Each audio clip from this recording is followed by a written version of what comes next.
Assalamualaikum warahmatullahi wabarakatuh. Salam sejahtera untuk kita semua. Perkenalkan, saya Yudiansa, dosen tetap program studi S1 Teknik Telekomunikasi Universitas Telkom Kampus Jakarta. Pada kesempatan kali ini, saya ingin menyampaikan terkait mata kuliah yang saya ampu, yaitu mata kuliah Elektromagnetika. Pada mata kuliah kali ini ditujukan untuk mahasiswa program studi S1 Teknik Telekomunikasi khususnya pada semester 4. Mata kuliah ini memiliki kode mata kuliah AZK2E AB3. Pada mata kuliah Elektromagnetika masuk ke dalam pemetaan program learning outcomes kelima pada program studi, yaitu di mana mahasiswa diharapkan memiliki kemampuan menerapkan pengetahuan matematika, ilmu pengetahuan alam, teknologi informasi, dan keteknikan untuk mendapatkan pemahaman menyeluruh tentang prinsip-prinsip teknik ketelekomunikasian. Kemudian, pada mata kuliah ini memiliki 4 course learning outcomes atau capaian pembelajaran. Yang pertama, mahasiswa mampu menghitung aljabar dan kalkulus vektor dalam berbagai bentuk sistem koordinat. Kemudian, capaian pembelajaran yang kedua, mahasiswa mampu memahami arti fisis persamaan Maxwell, bentuk integral, bentuk diferensial, serta mengaplikasikannya ke dalam persoalan elektromagnetika.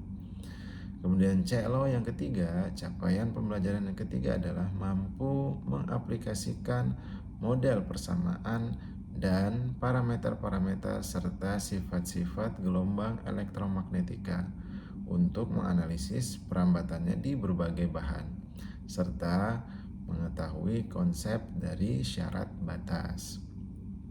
Selanjutnya, pada CLO keempat atau capaian pembelajaran yang keempat adalah mahasiswa mampu memahami konsep gelombang, menjelaskan aplikasi dan penerapan konsep elektromagnetika dalam perkembangan teknologi. Mata kuliah elektromagnetika ini terdiri dari 16 pertemuan, yaitu 11 pertemuan materi, 3 pertemuan ujian asesmen baik CLO1, CLO2 maupun CLO3. Kemudian 2 pertemuan adalah ujian asesmen untuk project based learning. Pada mata kuliah kali ini, rubrik penilaian berupa ujian asesmen dan juga tugas maupun kuis dengan bobot per CLO masing-masing. Untuk tugas dan kuis 5%, sedangkan untuk ujian asesmen 20%. Pada mata kuliah kali ini juga mahasiswa didukung dengan Sistem Learning Management System atau LMS, di mana mahasiswa dapat mengakses perkuliahan, materi-materi perkuliahan, lalu dapat melakukan ujian asesmen, tugas maupun kuis juga melalui LMS, termasuk beberapa referensi baik itu buku ajar ataupun referensi berupa link-link eksternal sebagai pendukung perkuliahan. Bentuk perkuliahan pada mata kuliah elektromagnetika dapat dilaksanakan secara tatap muka maupun tatap maya, di mana minimal 75% dilaksanakan secara tatap muka dan 25% dilaksanakan secara tatap maya. Berikut ini cuplikan saya dalam melaksanakan kuliah secara tatap maya. Assalamualaikum warahmatullahi wabarakatuh. Waalaikumsalam. Waalaikumsalam warahmatullahi wabarakatuh. Oke, baik.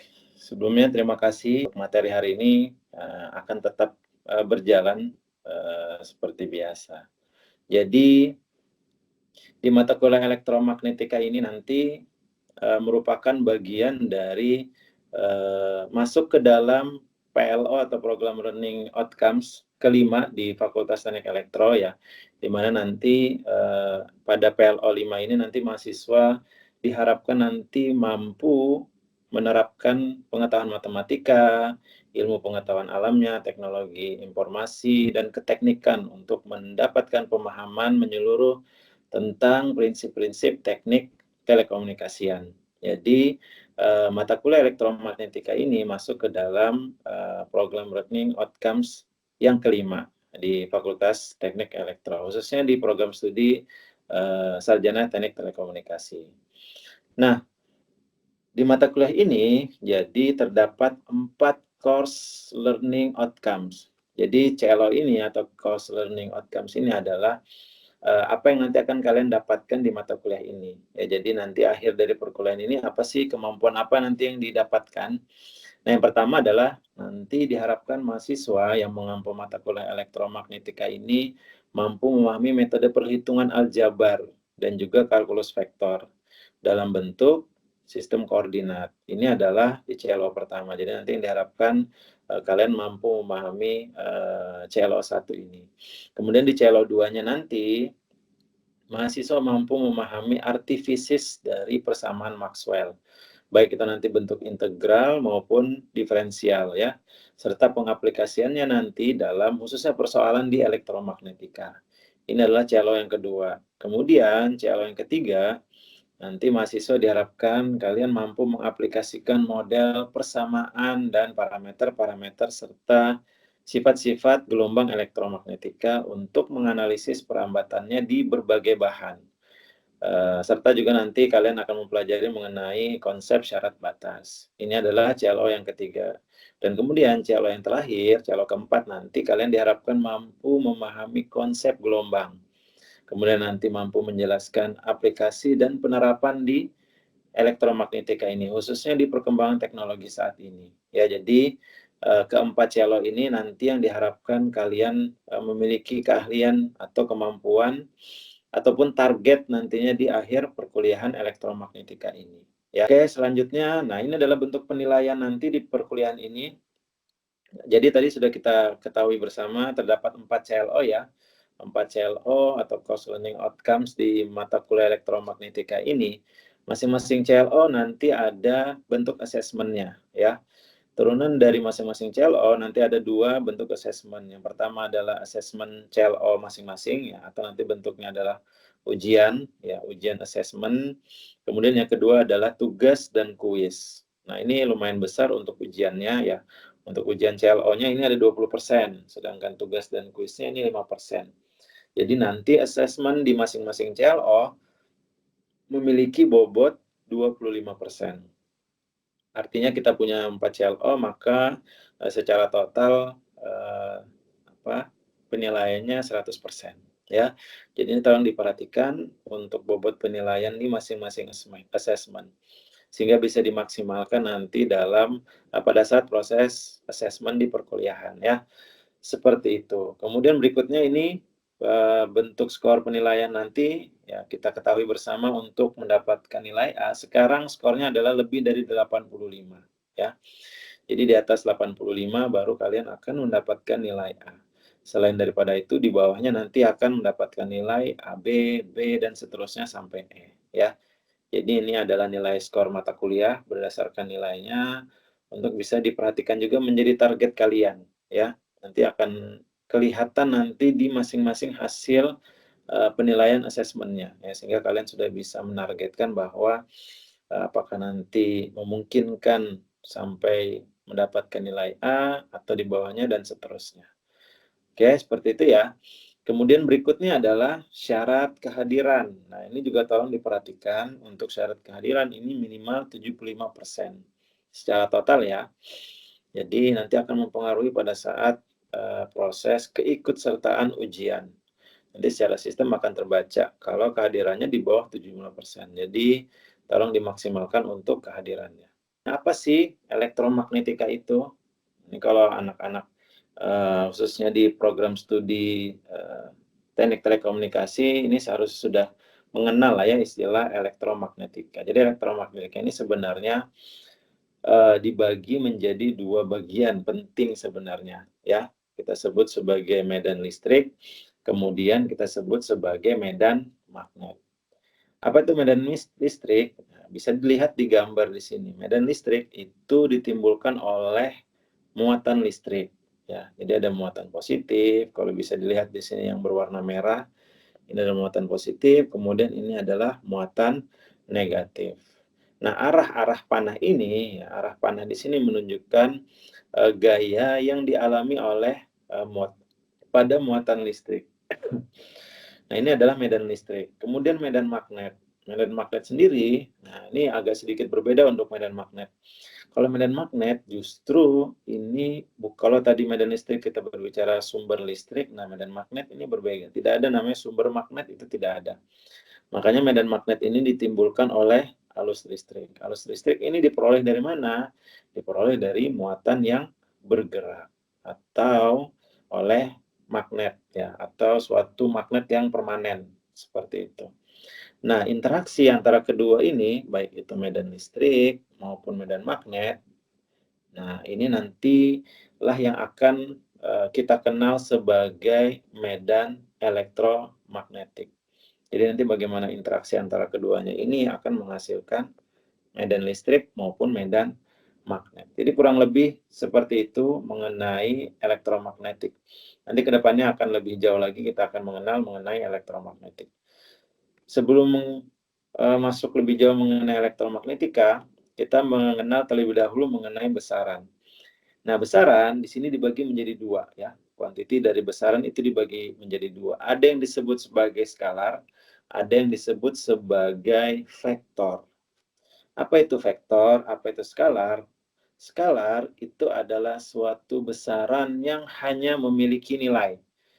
Kalau vektor, suatu besaran yang memiliki nilai dan arah. Artinya, perbedaan antara vektor dan skalar adalah pada vektor ini memiliki arah. Sama-sama punya nilai, namun vektor ini memiliki arah. Artinya, kalau suatu besaran nanti memiliki nilai dan memiliki arah, maka kita bisa sebut sebagai vektor.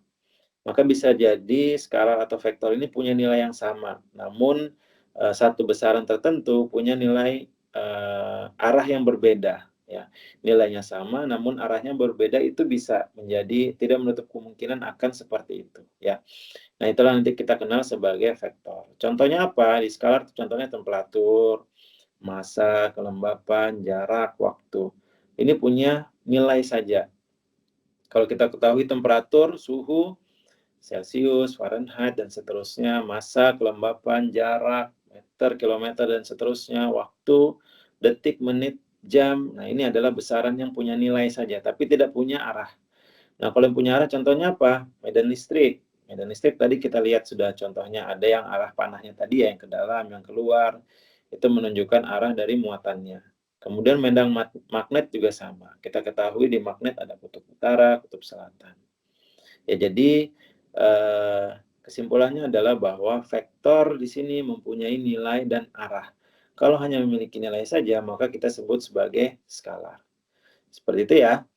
Oke, nah sekarang pertanyaannya. Kalau gaya, tegangan listrik, energi, daya maupun kecepatan, ini masuknya skalar atau vektor?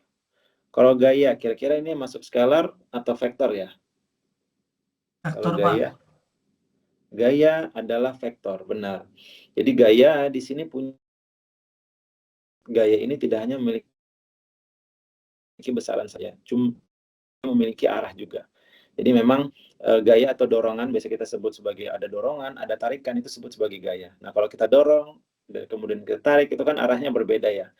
Maka gaya ini disebut sebagai vektor karena dia punya nilai dan arah. Oke, berikutnya tegangan listrik. Kalau tegangan listrik skalar atau vektor? Tegangan listrik kira-kira? Skalar, Pak. Skalar. Skalar, benar. Jadi tegangan listrik ini masuk ke dalam skalar karena dia tidak memiliki arah. Jadi tegangan listrik ini adalah perbedaan energi potensial persatuan muatan. Ya, kita ketahui lah ya sama-sama kalau di kehidupan sehari-hari ada tegangan listrik. Namun ini tidak ada kaitannya dengan lebih spesifik ke arah. Oke, berikutnya energi. Kalau energi, skalar atau vektor? Untuk energi? Skalar, Pak. Skalar juga sama. Energi masuk ke dalam skalar. Dia tidak memiliki arah. Jadi energi ini lebih ke arah kapasitas dalam suatu usaha lah ya. Usaha yang dihasilkan ini akan menghasilkan suatu energi. Oke, berikutnya daya. Kalau daya, skalar atau vektor? Daya? Daya Skalar, vektor, Pak. Pak. Daya skalar, benar. Daya ini masuk ke dalam skalar karena dia tidak memiliki arah. Namun memiliki nilai. Nilainya apa? Nilai yang bisa kita ketahui. Contohnya apa? Sederhananya lampu. Lampu dayanya berapa? Berapa? 10 watt misalkan. Nah, itu punya nilai. Tapi arahnya kemana? Nggak ada. Makanya daya ini masuk ke dalam skalar. Oke, berikutnya kecepatan. Kalau kecepatan masuknya skalar atau vektor? Kecepatan? Kira-kira kecepatan masuk ke Vektor, skalar? Pak. Masuk ke vektor, benar. Jadi kecepatan yang kita ketahui bersama ya, mungkin kalau sehari-hari kita sudah kehidupan sehari-hari banyak sekali contoh, ya misalkan berkendaraan, ya entah itu motor, entah itu mobil, kita memiliki kecepatan tertentu dan memiliki arah. Contohnya kemana? Misalkan saya mau ke arah timur, saya mau ke arah barat, ya dengan kecepatan tertentu, dengan satuan mil per jam, kilometer per second, kilometer per detik, kilometer per menit, dan seterusnya. Nah, itu punya nilai dan punya arah. Oke, berarti sudah paham ya mengenai perbedaan antara skala dan vektor. Karena kedepannya kita akan masuk lebih spesifik mengenai vektor. Sehingga kita akan tahu bahwa vektor ini nanti akan memiliki nilai dan arah. Oke, kita akan masuk ke vektor koordinat. Jadi koordinat di sini nanti kita akan mempelajari ada kartesian, silinder, dan bola. Kita masuk ke koordinat kartesian. Nah, ini adalah notasi di koordinat kartesian ya. Misalkan kita punya vektor A, ya kita tuliskan A besar. Bentuk notasi vektor itu biasanya ada panah di atas ya, atau topi bentuknya. Itu menyatakan simbol atau notasi dari vektor. Misalkan di sini kita punya vektor A, di mana vektor A itu sama dengan AX, A besar X, dengan A kecil X ya. A besar X ini apa sih? A besar X, kemudian ada A besar Y, A besar Z. Ini adalah besaran dari vektornya, nilainya ya. Kemudian A kecil X ya, A kecil Y, A kecil Z ini yang punya topi ini menunjukkan arah atau unit vektornya ya. Inilah yang menunjukkan arahnya ya, AX, AY, dan AZ. Untuk koordinat kartesian, ini komponennya ada 3 ya. Kita di sini berbicara 3 dimensi, X, Y, maupun Z. Jadi ada 3 arah di mana kita akan ketahui nanti memiliki arah ke X, memiliki arah ke Y, memiliki arah ke Z. Kalau di plotting, di diagram, ini seperti gambar di bawah ini ya. Ini adalah koordinat X, ini adalah koordinat Y, ini adalah koordinat Z. Jadi nanti tergantung besaran dari masing-masing unitnya ya. Bisa jadi nanti memiliki besaran atau nilainya itu 0 atau nilai tertentu ya. Tapi tidak jadi masalah. Nanti akan terlihat dengan plotting di diagramnya. Oke, ini adalah koordinat kartesian. Contoh di sini, nah ini untuk menghitung besaran. Untuk menghitung besaran vektor atau magnitude vektor, ini biasanya dinotasikan dengan notasi seperti ini ya, ada tanda mutlaknya. Atau biasa disebut juga sebagai norm. Jadi biasanya dalam beberapa referensi nyebutnya adalah norm atau besaran ya, atau magnitude. Ya nanti kalau ditanyakan magnitude atau norm, ya nanti notasinya adalah bentuknya seperti ada tanda mutlaknya. Nah, bagaimana menghitungnya? Ya tinggal dilakukan operasinya saja sebenarnya. Operasinya adalah akar dari kuadrat masing-masing besaran vektornya. Ya, jadi kalau tadi kita punya vektor A seperti sebelumnya tadi ya, AX plus AY plus AZ, maka besar vektornya masing-masing dikuadratkan kemudian diakarkan. Maka nanti akan ketemulah nilai magnitudenya. Ya.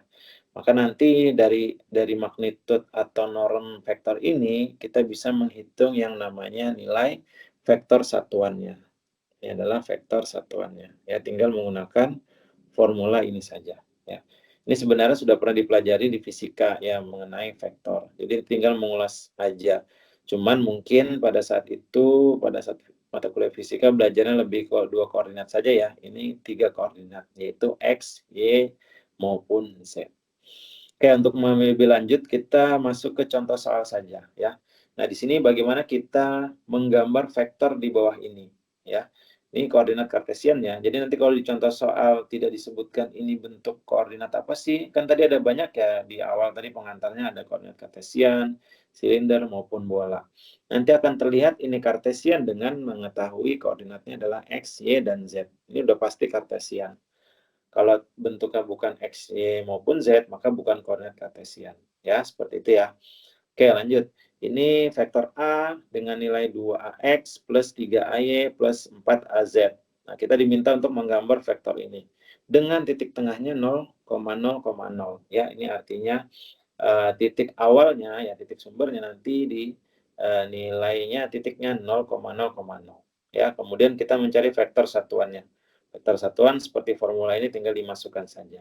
Oke, lalu bagaimana menggambarnya? Nah, ini tinggal kita plotkan saja. Misalkan di sini adalah koordinat X, di sini adalah koordinat Y, kemudian di sini adalah koordinat Z.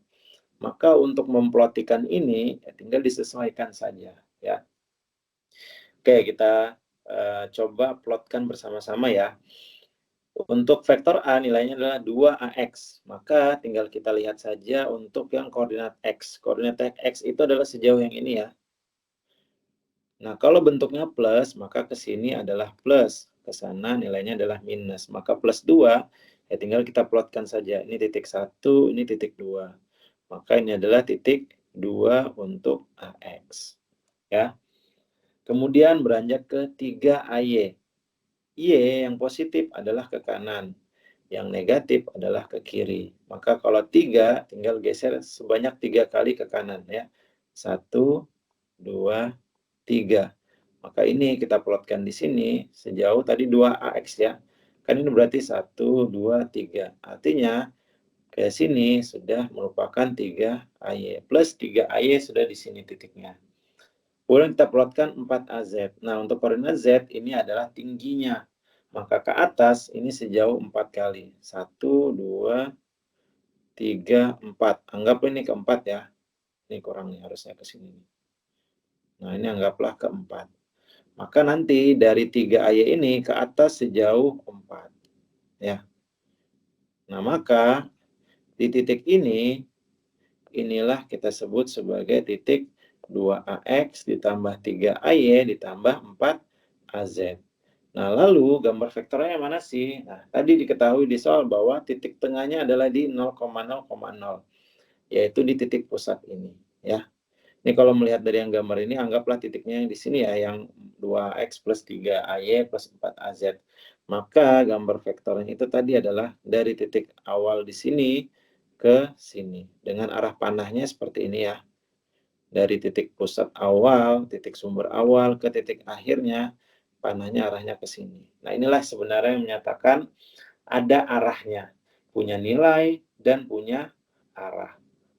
Ya, ini cara menggambar dari vektor A tadi. Sehingga kita bisa menggambarkan atau ngeplotkan di koordinat kartesian untuk vektor A. Seperti itu. Oke, ini mungkin dasar untuk ngeplotin, memahami koordinat kartesian. Sampai di sini ada yang mau ditanyakan?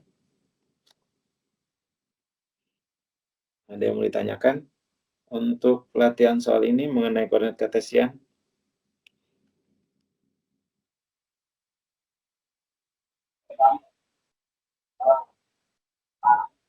Ya,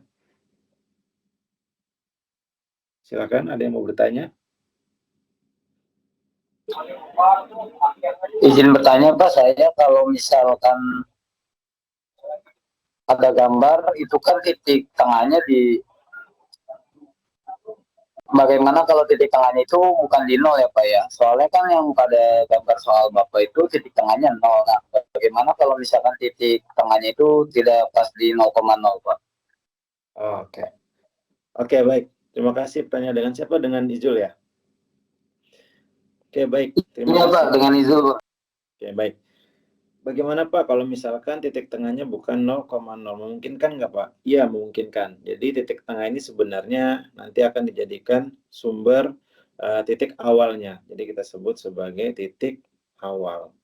Ini adalah titik awal untuk menggambar vektornya tadi arahnya kemana. Nah, kalau misalkan titik tengahnya bukan di 0,0 Pak, gimana Pak? Contoh, misalkan saya punya vektor B ya. Ini vektor B, nilainya adalah AX. Sekarang saya kasih contoh. Minus kali ya, minus 2AY, kemudian ditambah 4 AZ. Nah, ini misalkan seperti ini. Dengan titik tengahnya berapa? 3,0,0 Pak. Nah, kalau kayak gini gimana Pak cara gambarnya? Oke, sekarang kita coba plotkan di diagram kartesian. Tadi di sini adalah X, di sini adalah Y, tingginya adalah Z ya. Oke, sekarang AX. AX di sini nilainya adalah 1. Maka sejauh 1 ke sini, ini adalah sejauh AX. Kemudian minus 2AY. Nah, minus 2AY berarti ke kiri ya. Ini kan sumbu Y ya. 2 misalkan 1, 2 di sini. Berarti anggaplah kita tarik garis lurus ke sini. Anggaplah berarti ini sejauh minus 2AY. Sekarang tingginya adalah 4. Anggap sini tingginya 4. 1, 2, 3, 4. Kita tarik ke atas ini ya. Anggaplah di sini ya. Ini sejauh 4, maka ini titiknya.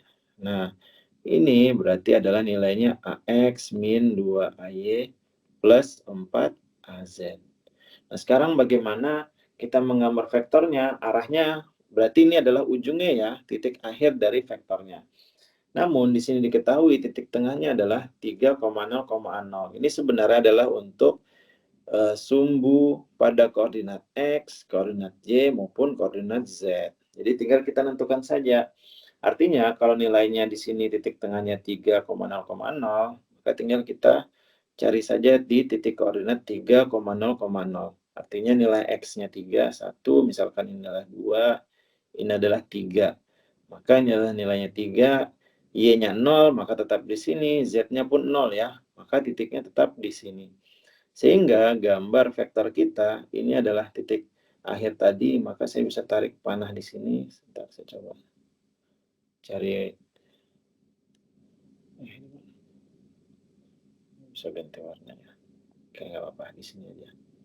Nah, ini kalau saya tarik garis lurus dari sini ke sini, maka ini tanda panahnya adalah ke sini.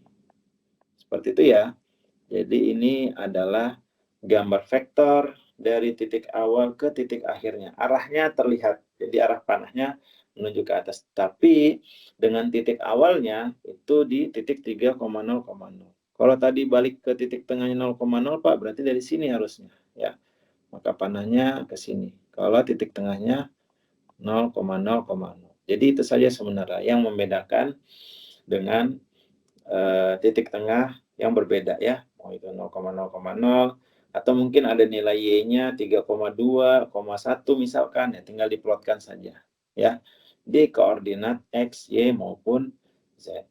Seperti itu. Oke, baik. Ada lagi pertanyaan sampai di sini? Tidak ada? Oke, baik. Cukup ya. Ini adalah untuk koordinat kartesian. Oke, baik. Terima kasih. Oke, sekian untuk materi kita mengenai koordinat kartesian sebagai bentuk latihan ataupun tugas asesmen. Nanti silakan dikerjakan tugasnya melalui LMS ya. Sudah saya siapkan di LMS-nya masing-masing. Nanti silakan dibuka untuk assignment-nya dengan nama tugas 1 koordinat. Nanti tinggal dibuka saja, di dalamnya nanti ada latihan soal tugasnya ya. Ini adalah salah satu bentuk asesmen untuk mata kuliah atau materi hari ini. Nanti dikumpulkan, batas maksimalnya pengerjaan adalah sampai pekan depan. Oke, tolong diperhatikan untuk asesmennya. Seperti itu mungkin ya untuk materi hari ini. Saya rasa sudah cukup semuanya. Sampai bertemu di pertemuan berikutnya lagi.